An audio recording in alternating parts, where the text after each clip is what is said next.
संस्थान मेरी बाईं ओर जस्ट बाईं ओर श्रीमान पवन चांडक जी हैं जो राष्ट्रीय उपाध्यक्ष है भारतीय कंपनी एसोसिएशन संस्थान के। उनके बाईं ओर श्री आशीष मोहन जी सेक्रेटरी ICSI। मेरी जस्ट दाईं ओर CS रूपांजना डे जी हैं सेंट्रल काउंसिल मेंबर। आप कोलकाता से आती हैं और ईस्टर्न रीजन से आप इलेक्टेड हैं सेंट्रल काउंसिल में। रूपांजना जी के दाईं ओर श्रीमान CS मनोज पूर्वे जी हैं जो नॉर्दर्न रीजन से सेंट्रल काउंसिल मेंबर हैं और आप मधुबनी के रहने वाले हैं। मैं स्वयं गोपालगंज से हूं और उनके बगल में श्री CS संतोष कुमार जी हैं जो रीजनल काउंसिल मेंबर हैं। आप पटना के ही निवासी हैं और आप पटना में as a practising company secretary काम करते हैं। सेक्रेटरी साहब के जो है बाईं ओर CS अनु सारस्वत जी हैं जो ईस्टर्न इंडिया रीजनल काउंसिल के आप चेयरमैन हैं। मेरी सबसे बाईं ओर CS प्रवीण पांडे जी हैं जो Patna chapter of EIS of ICSI के आप चेयरमैन हैं। मेरी सबसे दाईं ओर निकिता जी हैं जो पटना चैप्टर की सेक्रेटरी हैं। मैं आप सबका सभी पत्रकार बंधुओं का जो प्रिंट और इलेक्ट्रॉनिक मीडिया के साथी हैं जो सोशल मीडिया या यूट्यूब से जो है जुड़े हुए हैं, मैं सबका हार्दिक अभिनंदन स्वागत करता हूँ। सर्वप्रथम तो मैं क्षमा प्रार्थी हूँ प्रेस कॉन्फ्रेंस को थोड़ा सा लेट से शुरू करने के लिए, क्योंकि कुछ हमारे अभ्यागत अतिथि वहाँ आए थे और उनको सी ऑफ करते करते थोड़ी सी देरी हो गई। मैं माफ़ी चाहता हूँ। मैं शुरुआत इस तरीके से करूँगा कि भारतीय कंपनी सचिव संस्थान एक वैधानिक संस्था है और भारतीय कंपनी सचिव संस्थान का गठन कंपनी सचिव अधिनियम 1980 के तहत एक वैधानिक संस्था के रूप में हुआ था। वैसे तो हमारा जो मूल गठन है वो 4 अक्टूबर 1968 को हुआ था और उस समय सेक्शन 25 कंपनीज के रूप में हम कार्यरत थे मिनिस्ट्री ऑफ कॉर्पोरेट अफेयर्स के। उस समय हमारा जो जुरिस्डिक्शन था वो कंपनी लॉ बोर्ड हमारे इस एग्जामिनेशन को कंडक्ट करता था। लेकिन 1980 में उस समय के तत्कालीन मंत्री श्रीमान P शिवशंकर साहब हुआ the minister for law justice and company affairs, उन्होंने सोचा कि बोर्ड को जितने भी कॉरपोरेट बोर्ड्स हैं उनको एक बहुत अच्छे कॉरपोरेट स्ट्रेटेजिस्ट और सलाहकार की आवश्यकता है। इसलिए उनके मन में कंपनी सेक्रेटरी प्रोफेशन के वैधानिक गठन का विचार आया और उन्होंने कंपनी सचिव अधिनियम 1980 के माध्यम से इसको जो है वैधानिक रूप दिया। हमारा राष्ट्रीय कार्यालय नई दिल्ली लोधी रोड में है।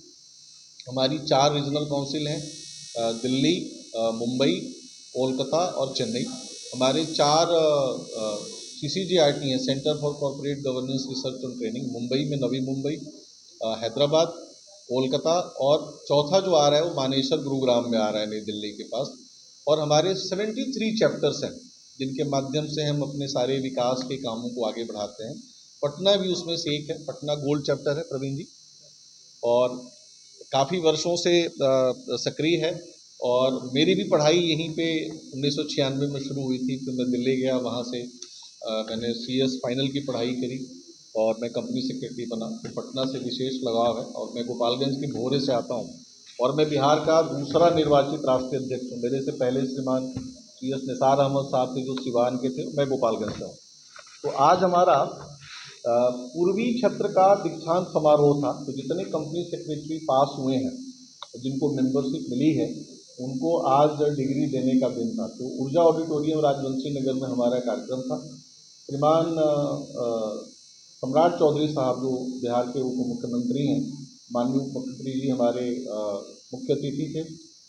श्री दिवेश मिश्रा जी नगर विकास और आवास मंत्री हमारे सम्मानित अतिथि थे। उनके साथ मंच में सम्मानित अतिथि के रूप में श्री मिथिलेश तिवारी वरिष्ठ महामंत्री भारतीय जनता पार्टी बिहार और पूर्व विधायक थे, और रितेश पांडे एक्टर और सिंगर भी जो है हमारे साथ आज जुड़े हुए थे। इस कॉन्वोकेशन को अटेंड करने के लिए 100 से ज़्यादा कंपनी सचिव आए थे अपने पेरेंट्स के साथ। कॉन्वोकेशन बहुत ही शानदार रहा। फिर हमने सोचा कि कंपनी सेक्रेटरी प्रोफेशन के विकास पर थोड़ी आपसे बात कर ली जाए। तो मूलतः मैं अगर बात करूं तो हमारे पूरे देश में 76,500 के आसपास मेंबर हैं जो या तो विभिन्न कंपनियों में अपनी सेवाएं दे रहे हैं इन हाउस कंपनी सेक्रेटरी के रूप में या प्रैक्टिस कर रहे हैं। अगर मैं प्रैक्टिसिंग की संख्या पे जाऊं तो लगभग 12,500 के आसपास प्रैक्टिसिंग कंपनी सेक्रेटरी हैं जो अपनी फर्म इस्टेब्लिश करके विभिन्न कॉरपोरेट्स को सेवाएं दे रहे हैं। और अगर मैं इन हाउस कंपनी सेक्रेटरी की बात करूं तो वैसी सभी कंपनियां जिनकी पेटेंट कैपिटल 10 करोड़ या उससे ज़्यादा है उनको अनिवार्य रूप से कंपनी सेक्रेटरी रखना है अपने।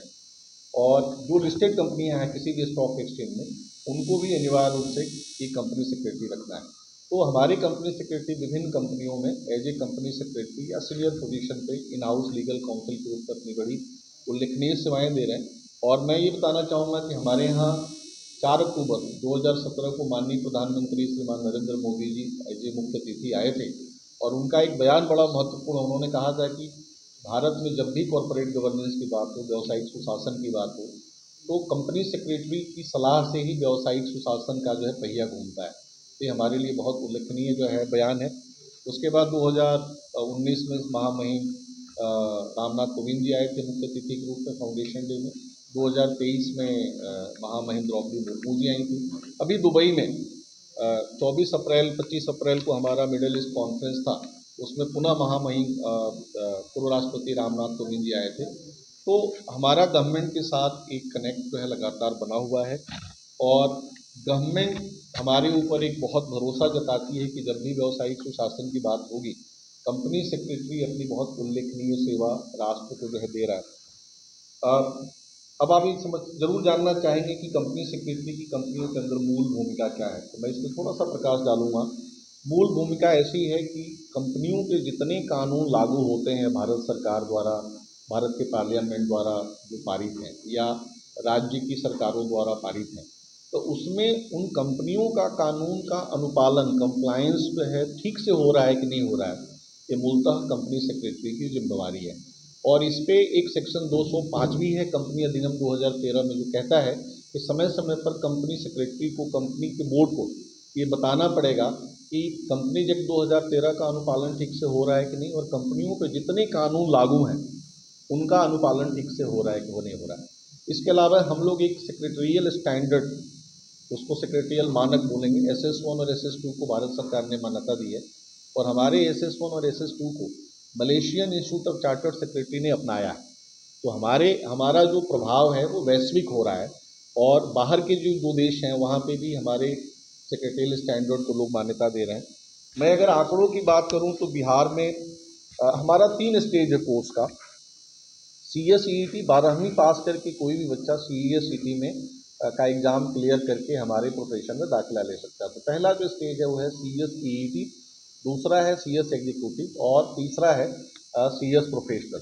तो CS एग्जीक्यूटिव के जुलाई 2025 में जो एग्ज़ाम होने वाले हैं उसमें 3242 छात्र यहाँ से पंजीकृत है, रजिस्टर्ड हैं। अगर मैं पूरे बिहार की बात करूँ तो एग्जीक्यूटिव प्रोग्राम में 3534 छात्र हैं, प्रोफेशनल में 500। अगर मैं ईस्टर्न रीजन की बात करूं तो 17,227 एग्जीक्यूटिव के छात्र हैं। अगर मैं प्रोफेशनल कोर्स की बात करूं तो 3,376 हैं। और अगर मैं सिर्फ पटना की बात करूं तो 1,200 एग्जीक्यूटिव के छात्र हैं और प्रोफेशनल के 162। हमारा प्रयास ये है कि ज़्यादा से ज़्यादा बिहार के विभिन्न सुदूर क्षेत्रों में जो 10+2 के स्कूल हैं, जो कॉलेजेज हैं, जो यूनिवर्सिटीज़ हैं, वहाँ कैरियर अवेयरनेस का प्रोग्राम करके, कैरियर जागरूकता का प्रोग्राम करके हम बच्चों को और कॉमर्स के टीचर्स या अन्य टीचरों को ये बताएं कि जब हमारे बच्चे अपने करियर का चुनाव करें तो विभिन्न कैरियर जब वो सामने रखें तो कंपनी सेक्रेटरी प्रोफेशन का भी एक विकल्प रखें। और एंट्री हमारे यहाँ आसान है, एंट्री आसान है, फिर जो है पढ़ाई का एक बहुत मॉडरेट स्तर है। गुणात्मक दृष्टि से बात करूं तो अच्छा खासा स्तर है। रिजल्ट का परसेंटेज की बात करूं तभी ओल्ड सिलेबस का रिजल्ट 25-26% के आसपास था और नए सिलेबस की बात करूं तो ये रिजल्ट लगभग 16% के आसपास है। तो एक बच्चा जो कंसिस्टेंटली 6 से 7 घंटे की पढ़ाई दिन में करता है और मॉडरेट उसका EQ लेवल है, IQ लेवल है, वो बहुत आसानी से 350 से 4 वर्षों में अपना एक कोर्स कर लेगा। कोर्स करते हुए कुछ ट्रेनिंग्स हैं, उस ट्रेनिंग का पहले स्टेज की जो ट्रेनिंग है वो TDOP है, 3 डेज ओरिएंटेशन प्रोग्राम, जिसमें कोर्स के बारे में सारी बातें हम बताएंगे। क्या इंस्टीट्यूशन का सेटअप है, क्या आपको पढ़ना है, क्या क्या स्किल आपको डेवलप करना है। फिर वो CSET पास करने के बाद, TDOP करने के बाद वो जैसे ही एग्जीक्यूटिव पास करता है उसको 30 डेज का एग्जीक्यूटिव डेवलपमेंट प्रोग्राम करना है। 15 दिन ऑनलाइन है, 15 दिन ऑफलाइन है क्लासरूम मोड में। ऑनलाइन मोड रीजनल काउंसिल कराती हैं और ऑफलाइन मोड भी रीजनल काउंसिल कराती हैं और विभिन्न चैप्टर भी कराते हैं। उसके बाद जब बच्चा प्रोफेशनल का कोर्स पास कर लेगा तो उसको कंपलसरी, चाहे वो एग्जीक्यूटिव के बाद भी शुरू कर सकता है EDP के बाद, लेकिन 21 महीने की ट्रेनिंग जो अनिवार्य है, वो ट्रेनिंग या तो कंपनी में होगी या किसी प्रैक्टिसिंग कंपनी सेक्रेटरी के पास होगी। उसके बाद उसको मेंबरशिप मिल जाती है। मेंबरशिप मिलते ही हमारे यहाँ ऑन एवरेज जो सैलरी आज की डेट में फ्रेशर की है वो 60 से 70 हज़ार रुपये है।